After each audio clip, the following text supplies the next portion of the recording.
It's simmering away like that. It all settles down and you pour it onto the pan like that. $9.99, the book's yours. Today, I think we need a bit of a Lee Mack story again. What do you reckon? The 180 has stuck. I am very all about the Lee Mack story, and I'm still pretty sure he's Mr. Blobby. Maybe the mystery is solved. This video has got to be one of the more popular of the Lee Mack stories to check out. So I'm excited to have a look at it. It's called Lee Mack's Wok Around the Clock Cookbook. False. False. Let's see. Let's get the setup. All right, here we go. Having recently got into Eastern cuisine, this Christmas sees the launch of my new cookbook. Lee Mack's Wok Around the Clock. So, I'm excited for the story. This screams one of those stories where the writers just want to let Lee tell a crazy story. So this, I think there's no way this is true. Yeah, I'm gonna wait to hear it, but it's either 100% what you just said, or he's just playing this very well and actually has some skill with cooking that he just never let on. Well, a big part of these stories, especially when it's David, Rob, or Lee telling the story, is would the others know about this?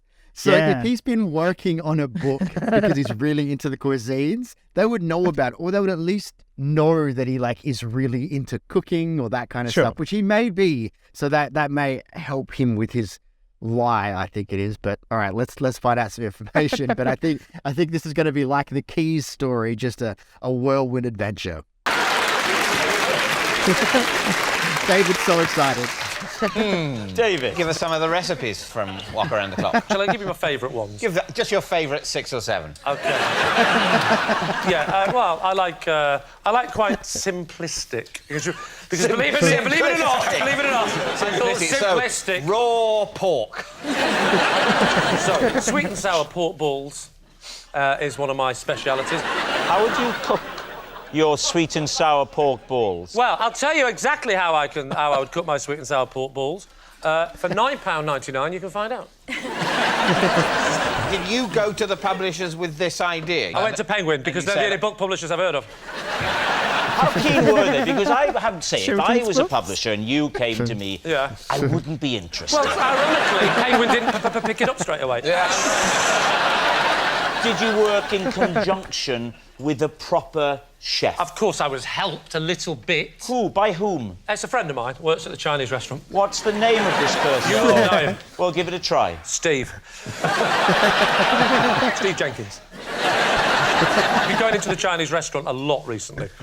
And I've been really sort of learning about it and savouring the dishes. And I keep saying, Steve, this is fantastic. What is this? And then he says something in Chinese, which I don't understand. And then I said, Steve Jenkins is Chinese. He was adopted when he was a kid. Taken to China. But he was an English baby, yeah. This is a true story. They took Steve Jenkins. They adopted him. Even though he was a baby, he was known as Steve. Then he was called Baby Steve. So this Chinese couple adopt baby Stephen. He's got his full name. He's got Steve Jenkins. They don't change his name. But they couldn't change his name, could they? Continue to call him because he's clearly an English baby. They knew he was going to grow up looking Western. Was he the only Steve Jenkins in his school? I think we should concentrate more on my ability to cook and less on my ability to understand the basic systems of adopting children and taking them to China. What was the hardest recipe to perfect? The hardest one was to perfect was definitely the beef in oyster sauce with chilli. How would you go about cooking that? Well, first of all, I will get my wok. Yes. Very bold of you. Yeah, so I get my wok down from my wok shelf. Yeah. Put it down. Got a wok shelf? Wok shelf, yes. How many woks do you own? About 7. Must be nice. 7 woks? How many woks have you got? 1. Well, that's why you haven't got a book out at Christmas, mate. Yeah. So I light the burner, like that. That's the noise. Heat the oil, put the oil down. Peanut oil, actually. Don't use olive oil, peanut oil. So put the peanut oil around. Sounds delicious. The trick with the wok is not to put the oil at the bottom of the pan. It's to dribble it around the edge. You know the way same way you do a toilet duck? Yeah. Around the edge and watch it slightly go down. And the publisher said, probably don't use that analogy. So put it around the edge. Let it all sink down to the bottom like that, yeah? Give it a good spinning round. This is peanut oil, even though an increasing number of people in Britain are allergic to absolutely peanuts. Doesn't bother you? No, I make it very clear to those people on the front of the book. I say, if you have a peanut allergy, you are not welcome. I'll do that. Throw it in. You flash fry it. I'm there. Then you're throwing in 3 or 4 different ingredients, depends which, but there's different versions of it. But I'm going to go with the one with lots of greens. You've got lots of broccoli, you've got lots of carrots, you've got lots of a few sesame seeds, you're throwing it in. The thing is to feel the pan, feel it, become the pan, become one with the pan. You flick it up like that, stir it round. That's when you add the sauce. That's when you've got to add the sauce, the oyster sauce. But it's homemade oyster sauce. How do you make homemade oyster sauce? I'll tell you exactly how you make homemade oyster sauce. You get some water from the tap, you soak your oysters in it. Yes, you do use oysters. You soak them for 4 weeks in water. You get your squid ink. You squid ink it in. You mix it up. You then mash it down, in. Get it really liquidy. It's on the turn, but it's not gone off. You've got to get it just on the turn. You put it in. You whisk it round. It's not anymore because stop that. It's gone. It's simmering away like that. It all settles down, and you put it onto the pan like that. $9.99. The book's yours.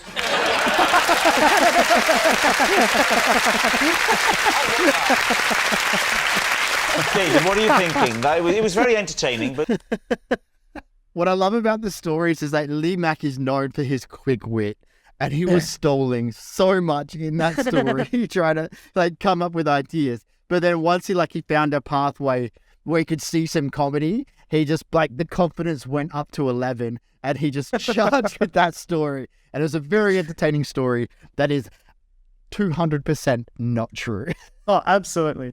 But I love that you said that's his specialty. Yeah. His cooking specialty. I love that also. So 4 weeks to cook something. Let oysters sit on your counter for 4 weeks.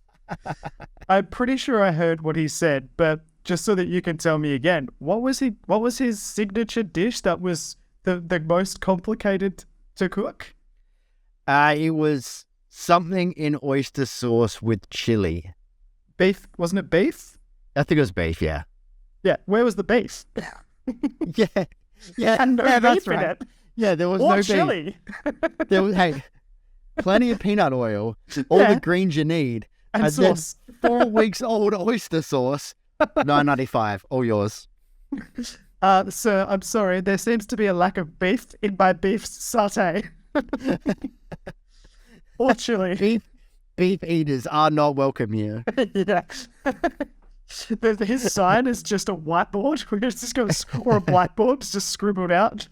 How much money would he make if he just made this book now? Millions. Lee Mack's Wok Around the Clock. But was it? Well, I say very. Was it true? No, it wasn't true.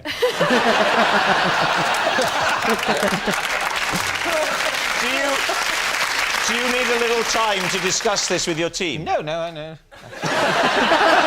Firstly, it wasn't true off the card to start with, because there's no way Lee would bring out that sort of book. Why? I've met him, it's evident.